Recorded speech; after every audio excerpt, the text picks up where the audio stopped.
आमदार डॉक्टर सुरेश भाऊ खाडे यांच्या माध्यमातून पुण्यश्लोक अहिल्यादेवी होळकर ग्रामीण यात्रास्थळ विकास योजनेअंतर्गत मौजे लिंगणूर येथील श्री यल्लमादेवी मंदिर व देवस्थान यांच्या विकास कामांसाठी तब्बल ₹2,95,25,407 इतक्या निधीस प्रशासकीय मान्यता मिळाली आहे।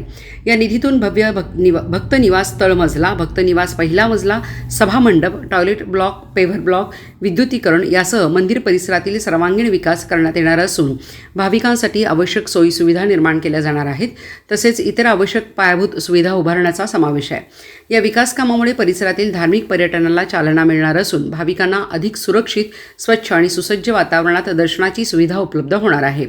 जिल्हा परिषद सदस्या शोभा वसंत खोत, पंचायत समिती सदस्या जयश्री मारुती पाटील, लिंगणूर गावचे माजी सरपंच मारुती पिंटू पाटील, गावचे ज्येष्ठ नेते चंद्रकांत अण्णा नरवडे यांनी पाठपुरावा केला। तसेच स्थानिक नागरिक आणि भक्तगणांनी या निर्णयाचे स्वागत केले असून आमदार डॉक्टर सुरेश भाऊ खाडे यांचे पुण्यश्लोक अहिल्यादेवी होळकर ग्रामीण यात्रास्थळ विकास योजनेअंतर्गत मौजे लिंगणूर येथील श्री यल्लमादेवी मंदिर देवस्थान यांच्या विकास कामांसाठी तब्बल ₹2,95,25,407 इतक्या निधी मंजूर केल्याबद्दल माजी सरपंच मारुती पिंटू पाटील, खटावगावचे सरपंच रावसाहेब बेडगे, दादासो मगदूम, KS पाटील, अमोल पाटील यांच्या हस्ते सत्कार करण्यात आला व आभार मानले।